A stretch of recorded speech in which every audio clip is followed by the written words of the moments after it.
Kahit ano pang iyong suot, gayak man o outfit of the day ang tawag mo rito, may panira kung hindi healthy ang hair.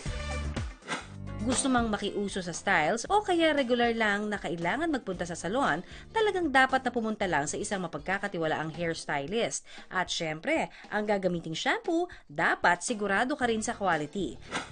Pero may iba tayong kapuso na di itong ginawa at ang resulta, damaged hair. Buhaghag, frizzy at dry. Ganyan daw ang buhok ngayon ng 21 years old na si Monique Mendez. Pagkatapos ko po maligo, plancha ka po ako agad.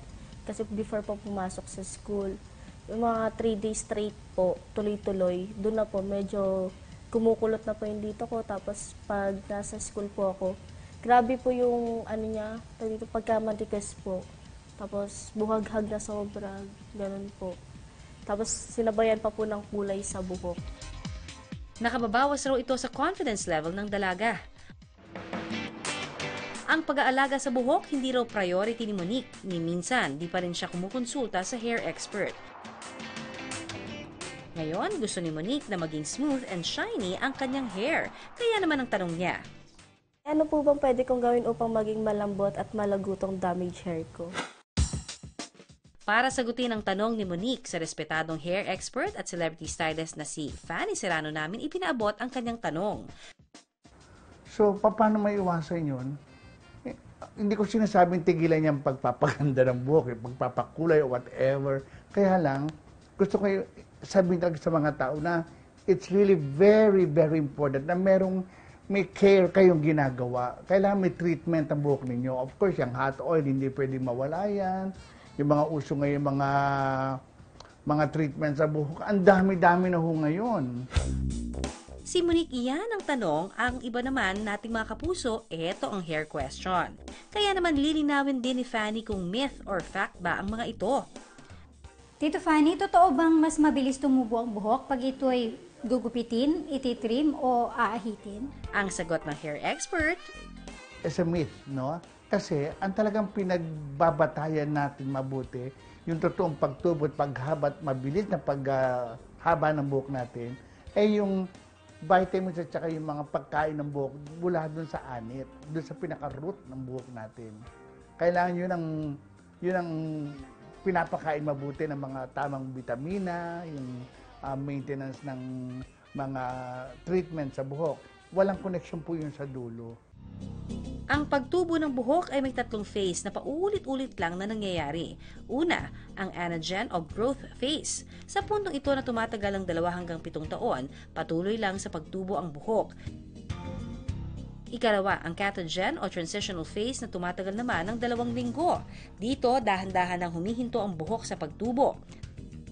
At ang huli, ang telogen o resting phase. Sa puntong ito, tuluyan ang huminto sa pagtubo ang buhok. At makalipas ang 3 buwan, tuluyan na itong malalagas. Ibig sabihin lang nito na ang paggupit sa buhok hindi makakaapekto sa natural growth cycle nito. Nakakalagas po ba ng buhok ang sobrang pagsashampoo? Sa tanong na yan, ang sagot naman ni Fanny, It's a myth, okay?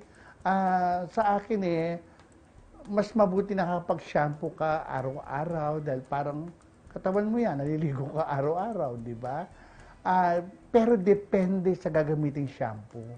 Pag yung ang ingredients, mga natural ingredients ang gagamitin mo doon sa shampoo, perfect yan. Pero pag masyadong chemical-based ang shampoo mo, yan ang delikado. paalala ni Fanny, huwag gumamit ng mga shampoo na may matatapang na amoy. Madalas kasi, ito raw yung may taglay ng mga kemikal na maaaring makasira sa buhok na sa kalaunay posibleng mauwi sa pagkalagas.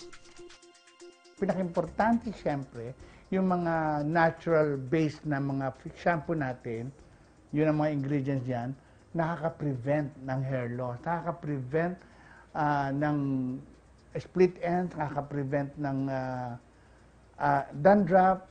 Kumbaga, yan yung treatment na talagang perfect po sa scalp natin at saka sa hair. Ang isa pang tanong na tiyak marami sa mga babae nating kapuso ang can relate. Tita Fanny, kapag po ba nagpariban ng buhok, kailangan pa nitong alagaan?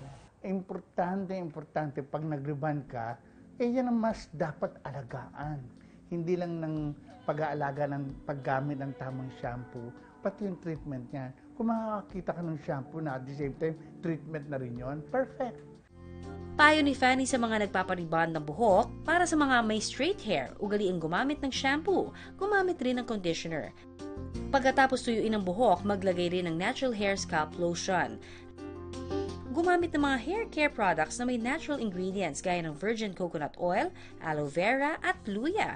Nagbibigay kasi ang mga ito ng nourishment sa hair and scalp. Mahalaga rin na magkaroon ng balanced diet. Sabayan rin ito ng pagkain ng mani. Importante ang ating imaheng panlabas. Nakatutulong ito sa ating trabaho at mga relasyon. Mas may kumpiyansa rin tayo kung presentable tayo. Para magawa yan, kailangan healthy ang ating hair. Pagsunod sa tamang pag-alaga ng buhok, gamit ang mapagkakatiwalaang produkto na may natural na ingredients, na rekomendado syempre ng eksperto, ilan lang sa magpapaganda sa ating crowning glory.